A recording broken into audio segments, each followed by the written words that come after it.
রাধে রাধে বন্ধুরা, আজকে আমার মেয়ে বিস্কুট বানিয়ে খাওয়াবে আমাকে। ওটার জন্য আটা নিয়েছি এক বাটি,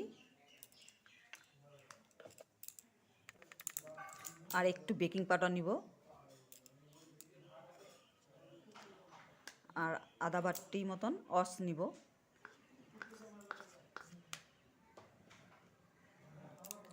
আর কালার আসার জন্য কাস্টার্ড নিব একবার চামচ,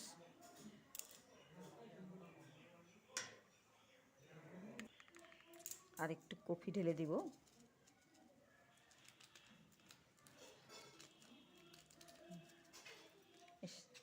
ছাঁকনি দিয়ে ভালো করে সেঁকে নিবে, হাওয়াটা ডুববে না।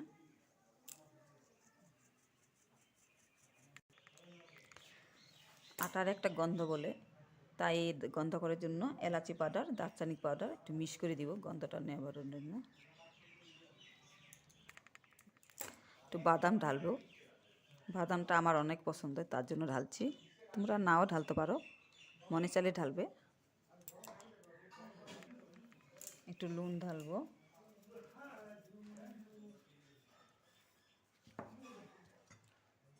গুড়ের সাথে একটু ঘি দিয়ে ফেটাবে, বিস্কুটটা খেতে নরম হবে।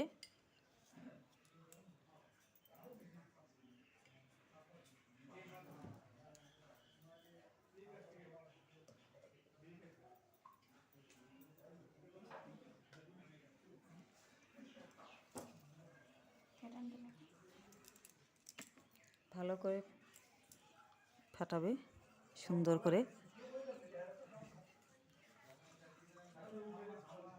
গুড়গুলো আঠা আঠা, অনেক ভালো গুড়, সুন্দর করে ফাটাই নিবে। এগুলো ডেলি এখন এটার সাথে মাখবে ভালো করে,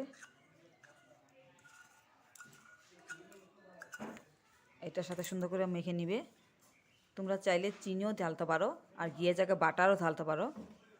আমরা ঘি ঢেলে নিয়েছি, আজকে বাটার আনা নেই। গুড়ের সাথে মাখতেছে এখন, ভালো করে মেখে নিবে। এখন সুন্দর করে মাখা হয়ে গেছে, গুড় আর কফি দিয়ে মাখলে কালারটা ভালো আসে। এখন দুধ ঢালবে, দুধ দিয়ে আবার ম্যারিনেট করবে। সুন্দর করে মাখা হয়ে গেছে, এখন ফ্রিজে রাখা দেব, আধা ঘন্টা রেখে দেব। আধা ঘন্টা হয়ে গেছে বন্ধুরা, এখন নামিয়ে দিয়েছে। এখন এগুলো এতে বানাবো, এখন তেল মেখে নিচ্ছি।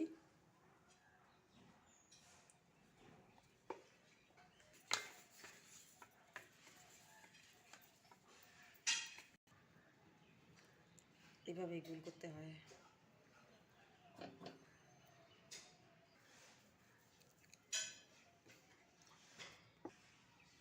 এইভাবে ছোট ছোট করে পিস করব। তোমরা চাইলে কড়াইতেও বানাইতে পারো, নিচে নিমখ দিয়ে, উপরে একটা ইসে নিয়ে নিবে গামলা, তারপর বানাবে। এই বিস্কুটটা কাটিং করছে, বেশি পাতলা হলে ভালো হবে না, একটু মোটা সাইজ হতে হবে।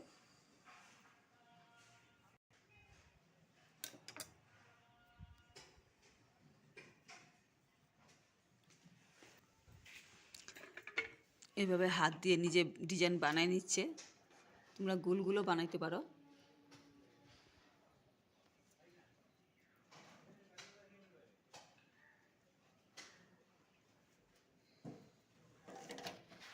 এইভাবে কাটা চামচ দিয়ে ডিজাইন দিচ্ছে, এই দেখো।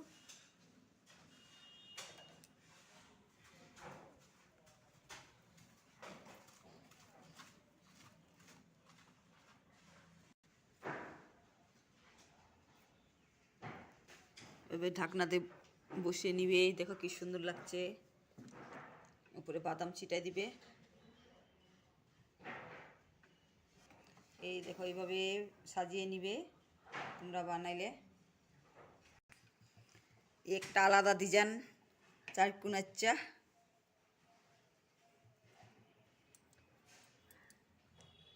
এখানে ডিজাইন দিবে কাটা চামচ দিয়ে, তিন কোনাচ্চা বিস্কুট।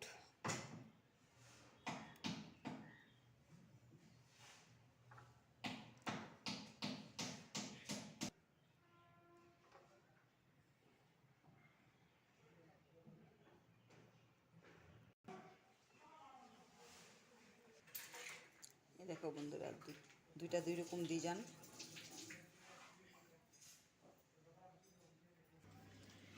একশো 80 ডিগ্রিতে টেম্পারেচার 15 মিনিট জন্য।